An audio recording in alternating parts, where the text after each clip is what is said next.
मंत्री सूर्यनारायण पात्रंक सह अधिक आलोचना करिसेंती Kalinga TV senior reporter Pritikant Nayak. Kalia योजना को नहीं एबे सबु पंचायत रे भिड़ लगी आवेदन को लेकिन बद सृष्टि होता तापर सरकार हस्तक्षेप करते वर्तमान ए संपर्क में अधिक आलोचना करबा हम सहित अच्छा समवाय मंत्री श्रीजुक्त सूर्यनारायण पात्र आपठू जाना चाहूँगी 15 तारिख आप 10 तारिख थिला 15 तारिख वृद्धि कले कौन वर्तमान सुधा रही अवस्था रही ग्राउंड चित्र नहीं जिते आम कालिया योजना दुई प्रकार फार्म प्रिंट कलु गोटे हूँ ग्रीन फार्म और गोटे है रेड फार्म। ग्रीन फार्मटा है जो मानकर ना चाषी लिस्ट एड होनी जो डेफिनेशनटा मुझे कहूली से मैंने से दरखास्त करेंगे से जदि चाष कम निजक नियोजित कर फैमिली लैंड को 18 वर्ष अधिक वयस्क चिल्ड्रेन अच्छा से विभिन्न जगह चाषबास कर अति कम इवेन 5 डिसमिल जमी थे जो चाषी कथा से समस्त को ऐड करने आम जो फार्म प्रिंट होता फर्स्ट 2 डेज डिसलोकेशन हो गला कारण ग्राउंड लेवल को अधिक फार्म जाई नथिला से दृष्टि लोकंर ह्यू एंड क्राई देखिके आम अधिक संख्यक फार्म प्रिंट कलु इवेन जेरक्स करके एप्लिकेशन करने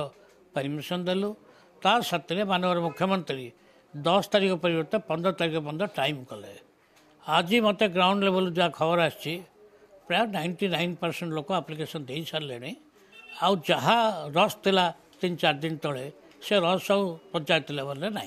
सर आ गोटे कथा एबे जो सिलेक्शन हम कारण आवेदन सरीगला एबे सिलेक्शन हम आपण जांच प्रक्रिया चलो किंतु विरोधी अभियोग करछन्ती आपण एटा दल भित्तिक माने बीजेडी कर्मी भित्तिक एगुड़ा बंटन करा जाउची बा सेमान को अप्लाई करिया पई सुजोग दिया जाउची आर केते वास्तविकता अछि आ किभली जांच प्रोसेसटा किभली रहयो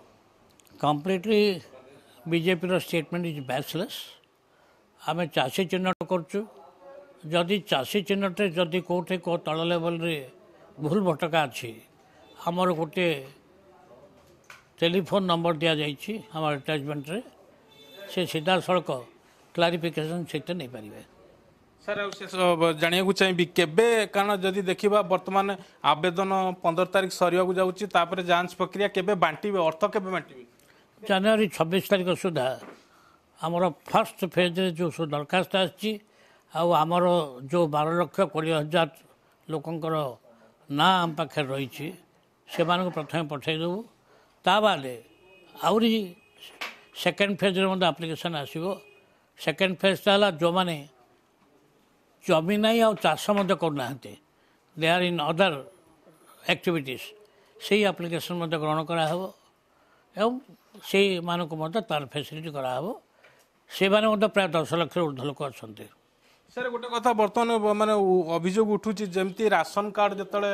अप्लाई है सेतबेले जमी दुर्नीति होता ता परवर्ती समय फेरवा पड़ा बर्तमान जेहेतु एत संख्यार अप्लाई होची बर्तमान किसी फिगर आसला कि केते अप्लाई है आउ एते परिमाण जो आसूची एप्लिकेशन आसूची से जो समस्ते बर्तमान अप्लाई कर प्रकृत चाषी नुहति सी अप्लाई कर जो भाई जहाँ सब अभियोग आसूची तो ताकू दृष्टि रखिक जांच प्रक्रिया केमती करेंगे मु कहली पूरा 10 डिसमिल जमी थे 1 डिसमिल जमी थे he will be treated as a farmer से जदि कल्टिवेशन एक्टिविटी अच्छी एवं से अनुसार जो ग्राउंड लेवल अफसर मैंने वेरीफाई करके संगे संगे ग्रहण करेंगे। नहीं सर टोटाल कौन 12 लाख चाषी को जनवरी 26 बांटे आउ जो रेस्ट बर्तमान जो एप्लिकेशन आवेदन कर जो मान वेरिफिकेशन एंड ना पंचायत लेवल रे डाटा एंट्री हो पाइबे। सर ये जो बर्तमान सुधा केते एप्लिकेशन आसिलानी सेमिति किसी तथ्य आसिलानी डिपार्टमेंट को हाँ डिपार्टमेंट तथ्य अच्छी किंतु जेहेतु 15 तारिख पर्यटन एक्सटेंशन होती that data up to date is not there with me. Okay शेषर मोर छोटिया प्रश्नटे रहिबो बर्तमान कालिया योजना को लेकिन केंद्र सरकार वर्तमान योजना कर चाषी और चाषर विकास गोटे नुआ योजना आने घोषणा जदिव करना आपन लगुच कालिया योजना ठू जदि से योजना भल हुए जो बर्तमान कहुच्छी कालिया योजना निश्चित भाव में सरकार को सहायक हम आगामी दिन में तापर इंपैक्ट पड़ो चाषी के साहाय्यकारी जदि से माने किसी योजना करते निश्चित भाव चाषी ताको ग्रहण करेंगे कि सेटा जदि चाषी की साहाय्यकारी न हो आपण मैंने क्रिटिसाइज करेंगे।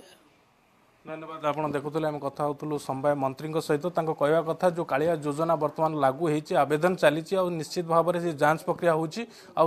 यथा समय 26 तारीख ठू अकाउंट को चाषी अकाउंट को जो अर्थ घोषणा होती से अर्थ जीव।